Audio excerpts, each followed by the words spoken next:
Hello guys, welcome to your YouTube channel Aspire reviews. ఇప్పుడే మధుర వీర అనే movie అయితే చూడడం జరిగింది భయ్య.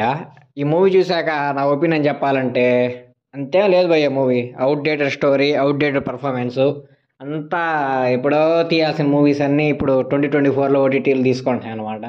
ఈ మూవీ ఏంటంటే అదే అనమాట, ఈ జల్లికట్టు, ఆ ఊర్లో ఉండే పగలు, ఆ కులపిచ్చి అవన్నీ వాడదాన్ని మీరు చూపించారనమాట. ఈ మూవీలో సరిగ్గా అయితే చూపించలేకపోయారు. ఇంకా పాత మూవీస్లో అయితే చాలా అంటే చాలా బాగా చూపిస్తారు. వెట్రిమారన్ సార్ది జల్లికట్టు అని ఒక వెబ్ సిరీస్ ఉంది.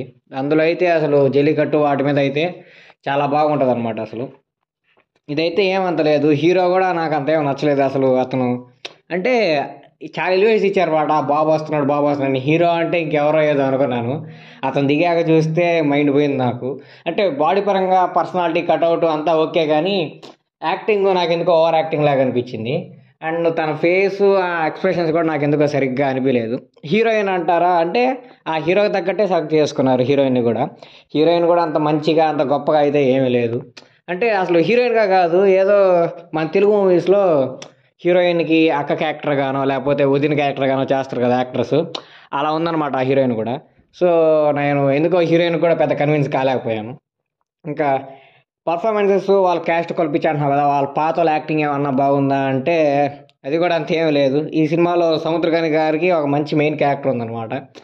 ఆయన్ని ఒక ఊరికి పెద్దలాగా మంచి హైప్ నేటివ్ లాగా చూపించాలి. ఈ మూవీలో ఆ క్యారెక్టర్ని సముద్రకని గారు చేస్తారనమాట. ఆ క్యారెక్టర్ని సరిగ్గా డైరెక్టరు సముద్రకని గారి నుంచి తీసుకోలేకపోయారు అనిపించింది. ఆయన్ని చాలా బాగా చూపించవచ్చు. అంత హై క్యారెక్టర్ ఇచ్చినప్పుడు ఆయన ఇంకా చాలా బాగా చేయగలడు. అంత బాగా డైరెక్టర్ అయితే అతన్ని చూపించలేకపోయాడు. అదొక నాకు బాగా డిసప్పాయింట్ అనిపించింది. ఇంకా మెయిన్ బ్యాక్గ్రౌండ్ మ్యూజిక్ అది ఏమీ లేదు.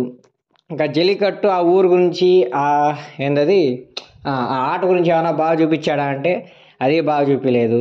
అప్పుడెప్పుడు ఒక 2 years బ్యాక్, 1 year బ్యాక్ జల్లికట్టుని బ్యాన్ చేస్తున్నాం అంటే తమిళనాడు వాళ్ళందరూ ఏదేదో చేశారు కదా, ఇట్లా వద్దు మా సాంప్రదాయం ఇది అది ఇది అని. దాన్ని ఏదో యాడ్ చేసాడు లాస్ట్లో, ఇట్లా చేయాలి చేయాలని. నాకెందుకు అది అసలు మూవీలో పెట్టాల్సిన అవసరమే లేదనిపించింది. కానీ ఎందుకో ఒక మూల ఇరికిచ్చేసాడు దాన్ని, ఏదో పెట్టాలన్నట్టు. ఇంకది మూవీ విషయానికి అయితే ఇంకా సరే మేము మూవీ చూడాలి ఏదో చూస్తామంటే ఇంక మీ ఇష్టం. మ్యాక్సిమం మూవీ అయితే చూడడం అవసరం లేదు, మూవీలో ఏమీ లేదు కాబట్టి.